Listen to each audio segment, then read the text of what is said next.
entregar para o Senhor, né, mais esse dia, que Ele esteja conosco, que não seja nós, mas seja Ele, na condução de tudo. Pai Celestial, mais uma vez, meu Deus, nós nos colocamos na Tua presença, Senhor, te agradecendo pela oportunidade de estarmos aqui com vida e saúde, meu Deus. Obrigada, Deus, pela vida de cada uma das meninas que estão aqui conosco, meu Deus. Obrigada por a vida daquelas também que vão passar por aqui e vão também assistir e acompanhar a Tua palavra, meu Deus. Nos revista, Senhor, com o Teu poder. Cubra, Senhor, a vida de cada uma, Pai, a casa, a família. Cubra a minha também, Senhor. Esteja comigo. E dê sabedoria dos altos céus, meu Deus. Fala conosco, Senhor. Traga as tuas revelações, Senhor. Aquilo que o Senhor quer nos dizer, Senhor. E abra nossos corações para que a gente receba e a gente aplique também. Essa é a nossa oração. A Jesus que vive e reina para sempre. Amém. Amém, gente? Amém, amém? Ontem nós ficamos de concluir, né? Ontem a live caiu e eu não tive como retornar. Então, vamos só concluir aqui o livro de Mateus, né? Que nós ficamos... a grande comissão, né? Que foi nós lemos o capítulo 28. E começando, nós lemos até o versículo 15. Quando começou o 16, a live caiu. Então, o 16, né? Capítulo 28, verso 16, que é a grande comissão. Que é aqui, depois de Jesus ter ressuscitado, né? Ele reuniu com todos os seus discípulos e ele passou alguns comandos para ele. Que é esses comandos que nós vamos ver, né? Aqui. Então, a grande comissão. Os 11 discípulos rumaram para a Galileia, em direção ao monte que Jesus lhe determinara. Assim que o viram, prostraram-se e o adoraram, mas alguns ficaram ainda com dúvidas. Então Jesus, aproximando-se deles, lhes assegurou: toda a autoridade me foi dada no céu e na terra. Portanto, indo, fazei com que todos os povos da terra se tornem discípulos, batizando-os em nome do Pai e do Filho e do Espírito Santo, ensinando-os a obedecer a tudo quanto vos tenho ordenado. E assim eu estarei permanentemente convosco até o fim dos tempos. Aqui, Jesus, ele deu um comando, né? Não só para aqueles discípulos. Ele deu um comando para nós. Isso chega até nós, né? Ele deu um comando e que... primeiro ele falou, né? Ir. Para a gente ir. Ir e o quê? Pregar o evangelho, né? Alcançar pessoas. E ele falou ainda, fazer discípulos. Ajudar pessoas a se ser semelhante a Jesus, né? E ele falou mais ainda, batizar, né? Fazer com que as pessoas tenham uma atitude em público de que realmente quer uma vida com Deus, né? Então ele também falou ensinar, né? Ensinar tudo aquilo que Jesus, ele nos ensinou. Então ele deixou esses comandos para nós, deixou para os discípulos naquela época, mas estende até nós, né? Que nós também somos discípulos, né? Somos seguidores de Jesus. Então, esse comando é para nós também. E aí nós temos que avaliar a nossa postura, né, gente? Nós estamos fazendo isso. Então, que nós possamos ter essa atitude de cumprir com aquilo que Jesus deixou para nós, né? E o mais interessante, né? Ele fala, né? Vocês não estarão só. Eu estarei permanentemente com vocês até o fim dos tempos. Então a gente tem que ter a certeza de que quando nós estamos fazendo a vontade do Senhor, nós não estamos sós. Ele está conosco. Então esse é o comando, né, que o Senhor ele nos dá. Esse é o ensinamento maior que está aqui em Mateus. Que a gente realmente assuma isso, né? E aí nós vamos para o livro o Evangelho de Mateus, de Jesus segundo Marcos, né? Fechamos Mateus e vamos iniciar Marcos. O livro de Mateus é maior do que o de Marcos, né? E também, muitos estudiosos colocaram aqui, que ele também, Marcos é mais novo do que, aliás, mais velho do que Mateus. Apesar da ordem aqui, Mateus vem primeiro, mas acredita-se que é pela questão de Mateus, ele trazer muitos, né, relatos do Velho Testamento. E aí dá-se uma continuidade na Bíblia. E Marcos, por ser mais novo, mas ele é também um livro mais curto, né, mais direto. Ele não fala da genealogia de Jesus, do nascimento de Jesus. Ele já vem direto, né, falando do batismo de Jesus, ele também enfatiza muito a autoridade de Jesus na cura, na libertação, e volta muito também para a questão do sofrimento de Jesus lá na cruz. Então, Mateus, ele teve, nós lembro, né, 28 capítulos e 1071 versos. E já Marcos, ele só tem 16 capítulos e 678 versículos. Então, ele é mais curto, né?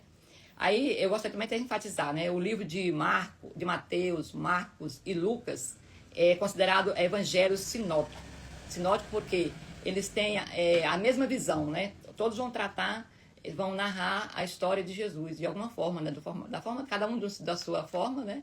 Mas é o mesmo assunto, a mesma forma, com a mesma visão. Então, dito isso, vamos lá. A outra coisa importante também, Mateus, ele era um discípulo de Jesus. Marcos já não foi, né? Marcos não foi um dos 12, mas ele andou, né, com Pedro. Em algumas pesquisas fala que ele foi um discípulo depois de Pedro, né, do apóstolo Pedro. Então, ao andar com um homem que andou com Jesus, que tinha conhecimento de Jesus, ele foi usado pelo Espírito Santo, né, para deixar registrado para nós hoje, né, usufruir desse conhecimento.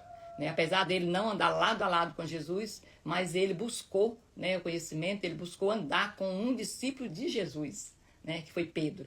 E aí nós estamos também nessa sequência, né, gente? Seguindo sempre alguém que também já teve um conhecimento, tem uma experiência maior e teve uma vivência maior com Jesus. E a gente se espelha nessas pessoas e nós vamos levando, né? Vamos levar para os nossos filhos, para os nossos netos, bisnetos. E assim a palavra do Senhor, ela não morre. Então vamos lá, né? Marcos. João Batista revela o caminho. Então ele já começa aqui, já falando em João Batista.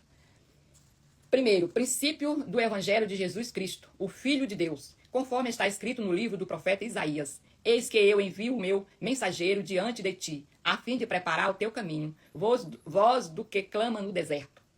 Preparai o caminho do Senhor, tornai retas as suas veredas. E foi assim que chegou João, batizando no deserto e pregando um batismo de arrependimento para perdão dos pecados. Vinham encontrar-se com ele pessoas de toda a região da Judeia e todo o povo de Jerusalém, e eram batizados por ele no Rio Jordão, confessando seus pecados. João vestia roupas tecidas com pelos de camelo, usava ao redor da cintura um cinto de couro e se alimentava de gafanhotos e mel silvestres. Observa aqui, isso é uma observação minha mesmo, né? A gente observa aqui que João era um homem diferente, né? Naquela época, com certeza, ele deveria ser visto como uma pessoa diferente. Né? Então, que eu penso assim, que nós também possamos ser uma pessoa diferente. Vou achar só para mostrar a Bíblia. Isso. Que nós também possamos ser, né, diferente. Que as pessoas olham e falam assim, nossa, aquela pessoa ali é diferente. Né? Ela carrega algo diferente. E João Batista, creio que ele era visto dessa forma, naquela época. Né? Até o vestuário, né, é destacado aqui na palavra. E a alimentação dele também foi destacada aqui. Isso também traz para nós. Nós precisamos também tirar uma lição daqui, né? Da alimentação também.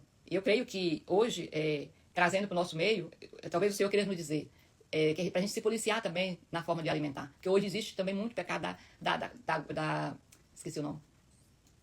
De comer muito, né? Então, que a gente também se policie nisso. Então, a mensagem de João. E esta era a pregação de João. Depois de mim, vem aquele que é mais poderoso do que eu, do qual não sou digno sequer de curvar-se para desamarrar as correias das suas sandálias. Eu vos batizei com água, ele, entretanto, vos batizará com o Espírito Santo. Jesus é batizado. Então aqui ele já falou, né, que depois dele, João Batista, viria alguém, né, alguém que tinha um poder maior que ele. Ele batizava ali na água somente, só para arrependimento dos seus pecados. E depois dele viria aquele que iria batizar com o Espírito Santo. Então aqui para nós, né, gente, e a gente pode sim ser batizado com o Espírito Santo, né, e a gente deve ter um desejo disso, né? De ter o Espírito Santo, de ser batizado pelo Espírito Santo. Porque também já está registrado aqui para nós. Jesus é batizado. Aconteceu naqueles dias que chegou Jesus, vindo de Nazaré, da Galileia, e foi batizado por João no Rio Jordão. E imediatamente após deixar a água, viu os céus rasgando-se e o Espírito descendo até ele, na forma de uma pomba. Então houve uma voz vinda dos céus. Tu és o meu filho amado, em ti muito me agrado. Jesus é tentado.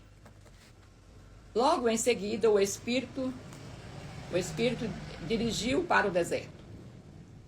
Logo em seguida, o Espírito o dirigiu para o deserto. Quer dizer, levou Jesus ao deserto, né? Ali esteve ele por 40 dias, sendo tentado por Satanás. Viveu entre as feras selvagens e os anjos os serviram. Aqui ele já foi mais direto, né? Lá em Mateus ele explicou mais. Jesus convoca seus discípulos. E depois que João foi levado à prisão, Jesus partiu para a Galileia, pregando a todos as boas novas de Deus. Cumpriu-se o tempo e está chegando o reino de Deus. Arrependei-vos e crede no Evangelho. Caminhando pela praia do mar da Galileia, viu Jesus a Simão e seu irmão André lançando suas redes ao mar, pois eram pescadores. Então dirigiu-se a eles Jesus, dizendo: Vinde em minha companhia e eu vos tornarei pescadores de pessoas. Naquele mesmo momento, eles abandonaram as suas redes e seguiram Jesus. Andando um pouco mais adiante, Jesus avistou Tiago, filho de Zebedeu, e seu irmão João. Eles estavam num barco, consertando as redes. Sem demora, os chamou, e eles, deixando o pai Zebedeu com os empregados no barco, partiram seguindo a Jesus. A gente observa aqui que nenhum, né, demonstrou resistência, né? Ao receber o convite de Jesus, imediatamente eles já deixaram os seus afazeres e seguiram Jesus. Jesus ensina na sinagoga. Dirigiram-se para Cafarnaum e assim que chegou o sábado, tendo entrado na sinagoga, Jesus passou a ensinar. E todos ficavam maravilhados com o seu ensino, pois lhes ministrava como alguém que possuía autoridade, e não como os mestres da lei. Mas, naquele exato momento, levantou-se na sinagoga um homem possuído de um espírito imundo, que vociferava: O que queres de vós? O que queres de nós, Jesus Nazareno? Vieste para a nossa destruição? Conheço a ti, sei quem és tu, o Santo de Deus. Mas Jesus o repreendeu severamente. Fica quieto e sai dele. Então o espírito imundo, sacudindo aquele homem violentamente e gritando com poderosa voz, saiu dele. Todos ficaram atônitos e assustados, perguntavam uns aos outros: O que é isto? Novo ensinamento, e vejam quantas autoridades. Aos espíritos imundos ele dá ordens e eles prontamente lhe obedecem. Assim, rapidamente, as notícias sobre a sua pessoa se espalhavam em várias direções e por toda a região da Galileia. Então, Jesus, ele usava da sua autoridade, né, para fazer o bem. E por que ele repreendeu aquele espírito? Ele não queria, né, aquele espírito, ele falou aquilo justamente para estragar, né, o ministério de Jesus. E Jesus, ele não queria que ele fosse revelado como o Messias a princípio, né? Ele queria primeiro mostrar a sua autoridade, né? Para que as pessoas vissem e vivessem, né, o reino de Deus aqui. E aquele espírito, ele já queria ali atrapalhar os planos de Jesus. O poder de Jesus sobre doenças e demônios. E assim que saíram da sinagoga, dirigiram-se para a casa de Simão e André, juntamente com Tiago e João. A sogra de Simão estava deitada, com muita febre, e logo falaram com Jesus a respeito dela. Então, aproximando-se, ele a tomou pela mão e a levantou. A febre imediatamente a deixou e ela se pôs a servi-los. Depois de receber, né, uma bênção ali, aquela cura, ela imediatamente passou a servir a Jesus. Ao final da tarde, logo após o pôr do sol, o povo levou até Jesus todos os que estavam passando mal e os dominados por demônios. E assim a cidade inteira se aglomerou à porta da casa. Jesus curou a muitos de várias enfermidades, bem como expulsou diversos demônios. Entretanto, não permitia que os demônios falassem, pois eles sabiam quem ele era. Porque era o Espírito, né? Então, Jesus, ele estava ali como homem, mas ele era conhecido no mundo espiritual. E nem os discípulos que estavam com ele não conheciam, né, esse lado espiritual de Jesus. Mas os demônios tinham conhecimento, é tanto que eles obedeciam o nome de Jesus. Jesus retira-se para orar. De madrugada, em meio à escuridão, Jesus levantou-se, saiu da casa e retirou-se para um lugar deserto, onde ficou orando. Simão e seus irmãos saíram para procurá-lo. Então, quando o acharam, informaram: todos estão te procurando. E Jesus os instruiu: vamos seguir para outros lugares, as aldeias vizinhas, a fim de que eu pregue ali também. Pois foi para isso que vim. E aconteceu que ele percorreu toda a Galileia, pregando nas sinagogas e expelindo os demônios. Então, o trabalho de Jesus aqui, o ministério de Jesus aqui foi curto, né? Terreno, foi curto, mas foi recheado de muitas curas, muitos milagres. Jesus usou muito a sua autoridade. E Marcos, no livro dele todo, ele registra muito isso, né? Sobre a autoridade de Jesus na cura, na libertação. A cura do leproso que creu. Certo leproso aproxima-se de Jesus e suplica-lhe de joelhos: se for da tua vontade, tens o poder de purificar-me. Movido de grande compaixão, Jesus estendeu a mão e, tocando nele, exclamou: eu quero ser purificado. Como já foi dito, né, em Mateus, né? Jesus não só curou aquele homem, né? E Jesus não fez só o que aquele homem pediu. Jesus fez mais do que ele pediu, né? Jesus, além de curar, Jesus libertou ele de muitas outras coisas, de muitas prisões internas, né? De rejeição, de muitas outras coisas. Ao tocar naquele homem, Jesus fez aquilo de propósito, né? Porque ele sabia o que ele necessitava. E às vezes a gente pede algo para Jesus, para Deus, e a gente fica limitado, né? Aquilo que a gente pediu. Nós devemos pedir e falar: Senhor, faça a tua vontade, né? Porque Jesus, a vontade dele é fazer muito mais. É fazer aquilo que a gente necessita, não o que a gente pede.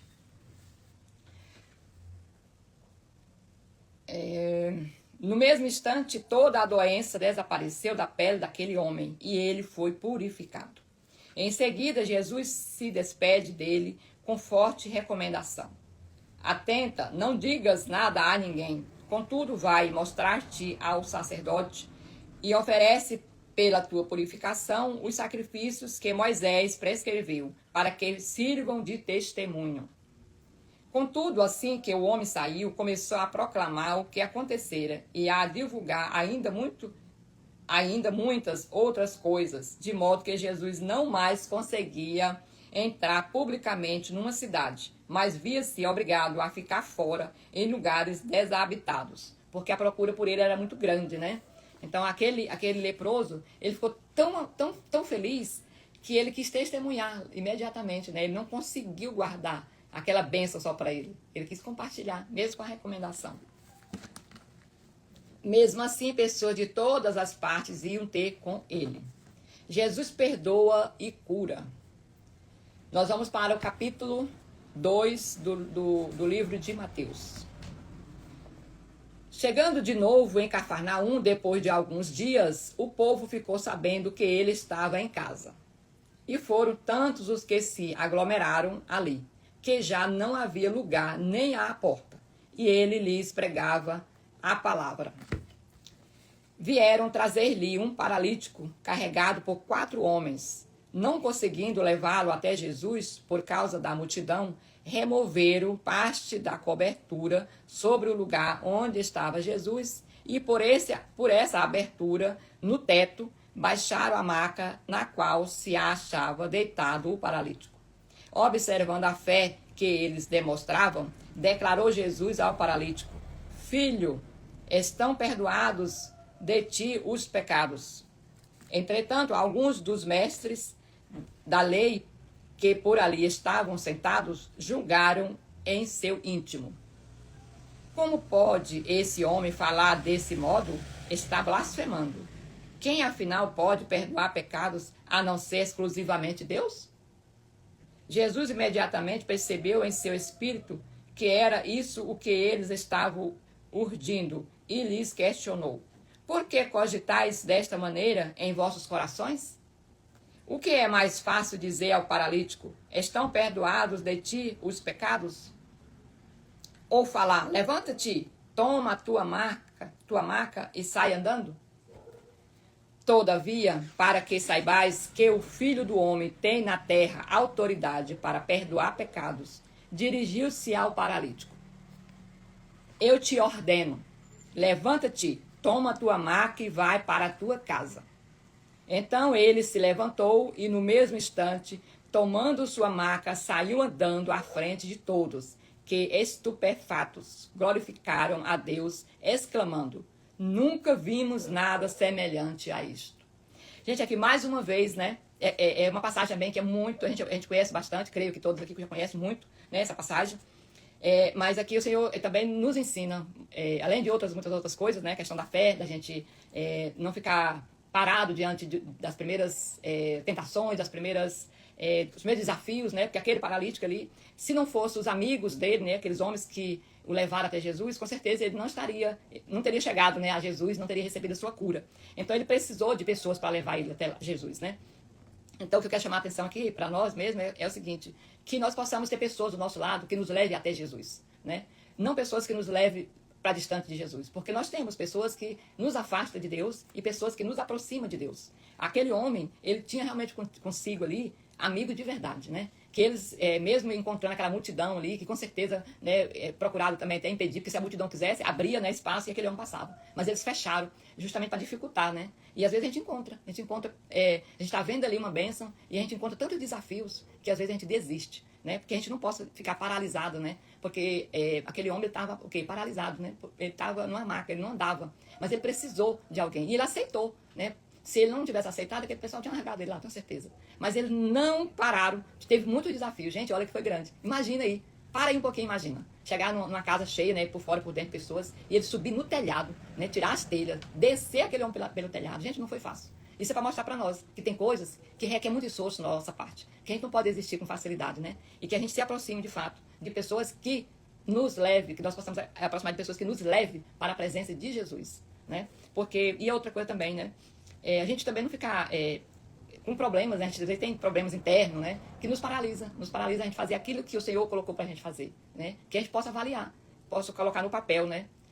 O que me paralisa, coisas minhas internas, né? Que me paralisa, que me impede, talvez, até de falar da palavra do Senhor para alguém, né? De fazer uma oração para alguém, né? Às vezes é vergonha, é medo de falar uma palavra errada, sei lá, são tantas coisas, né? Que é do nosso interior. E também, aquele homem, o que era dele, né? Que impedia, era a paralisia, né? E aí o externo era o quê? Né? Aquele movimento, aquelas pessoas todas ali, né? Que não deixavam encostar até Jesus. E o nosso exterior? O que às vezes nos impede? Né? Que a gente possa avaliar também. O que está nos impedindo? Aí às vezes eu mesmo, eu vou citar uma minha aqui, né? Eu falava muita falta de tempo. Meu Deus, eu não tenho tempo. Eu não tenho tempo de estudar a palavra, eu não tenho tempo de sentar com o vizinho para falar da palavra. Não tenho esse tempo. Quando eu aposentar, eu vou tirar esse tempo, né? De alguns anos para cá, a gente tem priorizado um pouquinho. Tenho certeza que não é 1%, mas é um pouquinho para fazer isso, para abrir as portas, para buscar a palavra, para levar também para algumas pessoas. Senta ali do lado, a gente não sabe com certeza, a gente não tem esse conhecimento de jeito nenhum. A gente tem que ter certeza disso, mas a gente busca, a gente pede ao Senhor, o Senhor nos dá. O que eu falo para aquela irmã ali? O que eu falo para aquela vizinha? O que eu preparo para ela? Que o Senhor esteja nos incomodando com isso. Então não vamos ficar paralisados, né, gente, com as nossas desculpas, de forma alguma. Jesus convoca Mateus. Agora que Mateus vai ser convocado, né? Então, uma vez mais saiu Jesus e foi caminhar na praia. E toda a multidão vinha ao seu encontro e ele os ensinava. Enquanto andava, viu a Levi, filho de Alfeu, sentado à mesa da coletoria. E o chamou: segue-me. Ao que ele se levantou e o seguiu. Jesus à mesa com pecadores. Aconteceu que em casa de Levi, publicanos e pessoas de má fama, que eram numerosas e seguiram Jesus, estavam à mesa com ele e seus discípulos. Quando os mestres da lei, que eram fariseus, o viram comendo com os publicanos e outras pessoas mal afamadas, perguntaram aos discípulos de Jesus: por que ele se alimenta na companhia de publicanos e pecadores? Ao ouvir tal juízo, Jesus lhes respondeu: não são os que têm saúde que necessitam de médico, mas sim os enfermos. Eu não vim para convocar justos, mas sim pecadores. Então aqui Jesus, ele nos ensina também, né? Às vezes nós queremos ficar muito só perto de pessoas que estão tranquilas, né? Não tem problemas, e a gente distancia daquelas que Jesus quer que a gente leve a palavra, né? Jesus explica o jejum. Jesus explica o jejum. Os discípulos de João e os fariseus estavam jejuando. Algumas pessoas vieram ter com Jesus e inquiriram: por que os discípulos de João e os discípulos dos fariseus jejuam, mas os teus discípulos não jejuam? Explicando-lhes Jesus, como podem os convidados do noivo jejuar enquanto têm consigo? Contudo, virão dias quando o noivo lhes será arrancado, e então, nessa ocasião, jejuarão. Ninguém costura remendo de pano novo em roupa velha, porquanto o remendo novo forçará o tecido velho e o rasgará, ainda mais, aumentando a ruptura. Assim como não há pessoa que deposite vinho novo em recipiente de couro velho. Caso o faça, o vinho arrebentará o recipiente, e dessa forma, tanto o vinho novo quanto o recipiente se estragarão. Ao contrário, põe-se o vinho novo em um recipiente de couro novo. Essa passagem nós né, já discutimos lá em Mateus, né? Jesus é Senhor do sábado. E aconteceu que passava Jesus num dia de sábado pelas plantações de cereal. Os seus discípulos, enquanto caminhavam, começaram a colher algumas espigas. Então os fariseus advertiram-no: vê, porque teus discípulos fazem o que não é permitido ao sábado. Mas ele esclareceu: nunca lestes como agiu Davi e seus companheiros, quando sofreram necessidade e tiveram fome? Na época do sumo sacerdote Abiatar, Davi entrou na casa de Deus e se alimentou dos pães dedicados à oferta da presença, que somente aos sacerdotes era permitido comer, e os ofereceu também aos seus companheiros. E então concluiu: o sábado foi criado por causa do ser humano, e não o ser humano por causa do sábado. Assim sendo, o Filho do Homem é Senhor, inclusive do sábado. Nós também discutimos lá, né, de Mateus, essa passagem, lemos lá, né? Jesus está colocando o homem acima do sábado, né? O sábado foi criado para o homem, não o homem para o sábado, né? E que Jesus está acima do sábado também. E que as pessoas são mais importantes, né? E ali aqueles homens da lei, eles estavam valorizando mais a lei, né, de cumprir o sábado do que a própria vida, né, a vida das pessoas. Jesus cura as deformidades. Nós vamos para o capítulo 3 do livro de Mateus.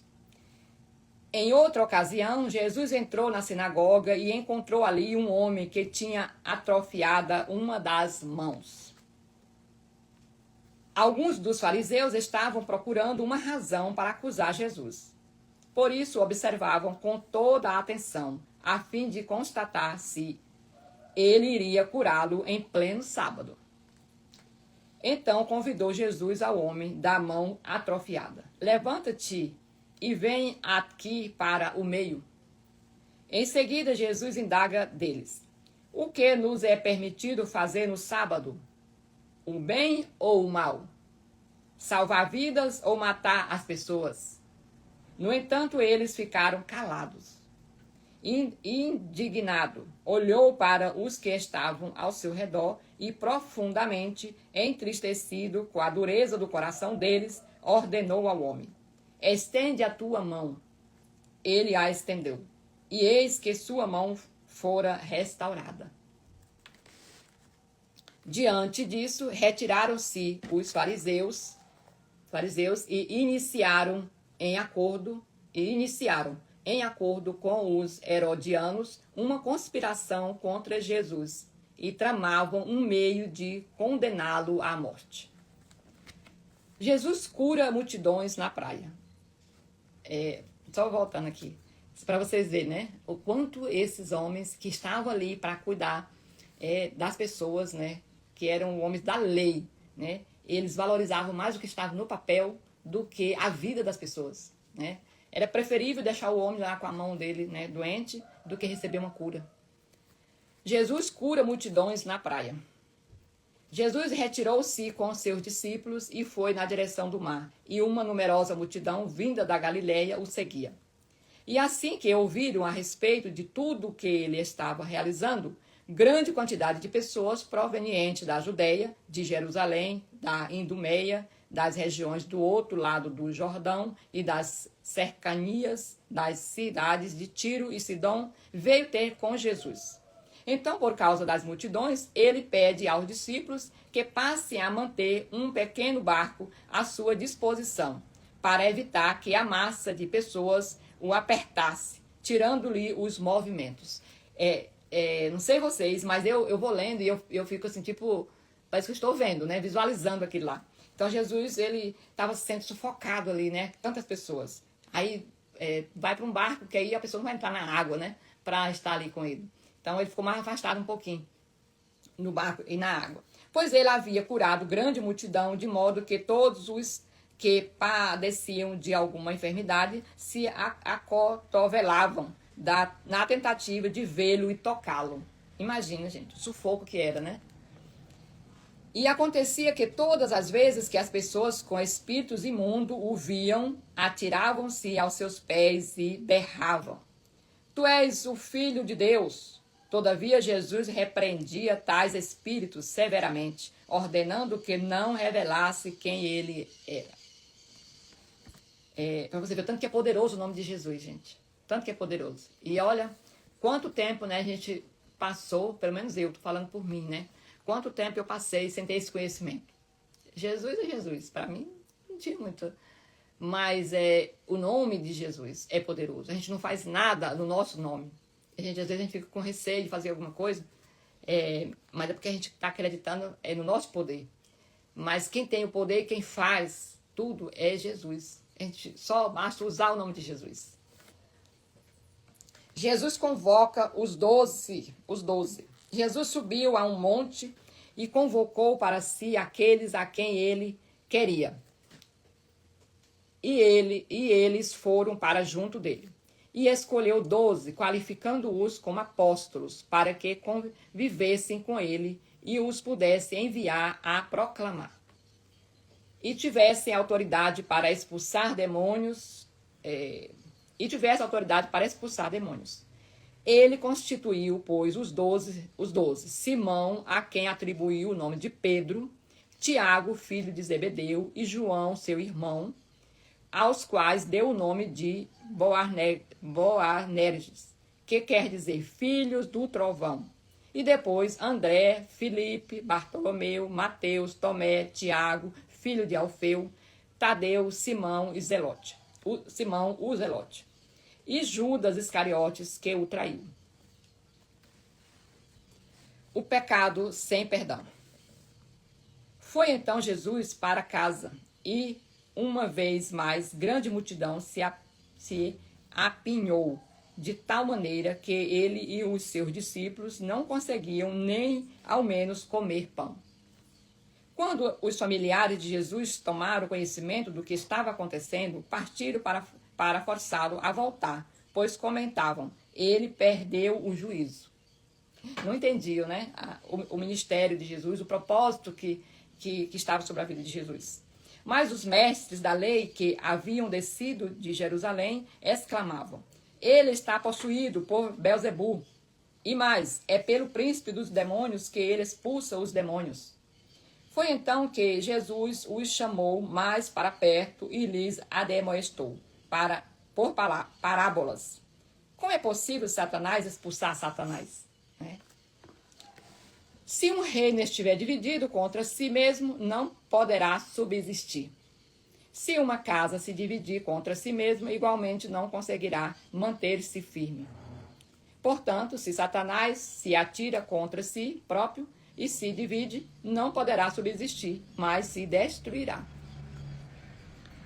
De fato, ninguém pode entrar na casa do homem forte e furtar dali os seus bens, sem que primeiro o amarre. Só depois conseguirá saquear a casa dele. Com toda a certeza, eu vos asseguro que todos os pecadores e blasfêmias dos homens lhes serão perdoadas. Todavia, quem blasfemar contra o Espírito Santo jamais receberá perdão. Pelo contrário, é culpado de pecado eterno. Jesus explicou isso porque eles estavam exclamando: ele está possesso de um espírito imundo. Estavam chamando o Espírito Santo de espírito imundo. Então, aqui Jesus fala do único pecado que não tem perdão, né? É o pecado contra o Espírito Santo. Esse é um pecado que não tem perdão. E ele foi relatado também lá no livro narrado por Mateus, né? Nós lemos lá. Jesus, sua mãe e seus irmãos.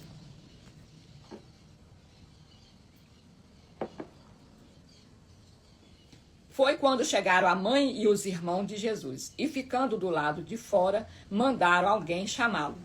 E havia grande número de pessoas sentadas em torno dele. E lhe avisaram: olha, tua mãe, teus irmãos e tuas irmãs estão lá fora e buscam por ti. Então ele lhes respondeu com uma questão: quem é minha mãe ou meus irmãos? E repassando com o olhar a todos que estavam sentados ao seu redor, declarou: aqui estão minha mãe e meus irmãos. Pois qualquer pessoa que fizer a vontade de Deus, esse é meu irmão e meu irmão, irmã e mãe.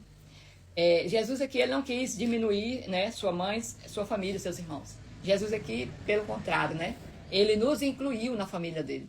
Ele nos colocou na família dele. Nós não pertencíamos, né?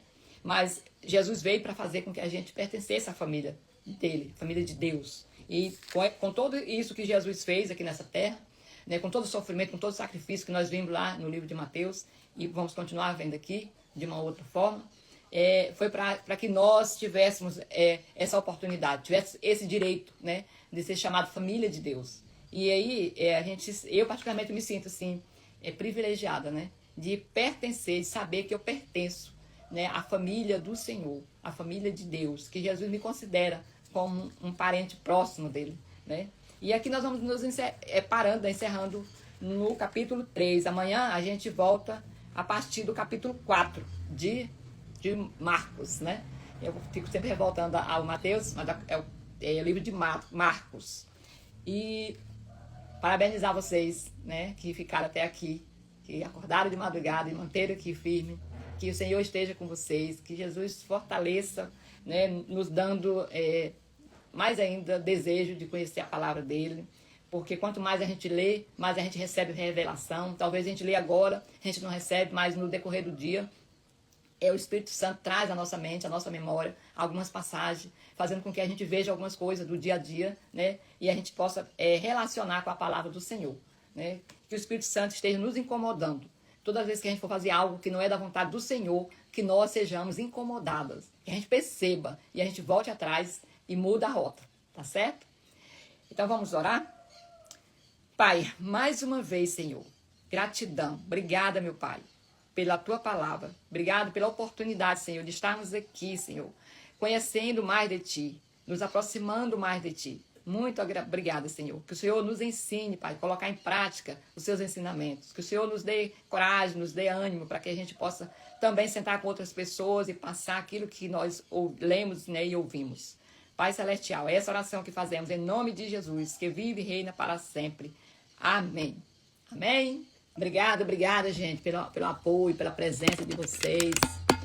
Ágata, Fabrina, Nicole Silva, Maria Marques, minha prima, Ana Maria, Aninha, Magda, entrou, Digé, Lundinha, Missy. Muito obrigada, gente. Jesus abençoe, Jesus nos fortaleça, Ele esteja conosco, nos animando, que amanhã a gente esteja aqui firme. Nós vamos chegar no último livro, né, da Bíblia, Falar, olha, 2026 foi um ano diferente.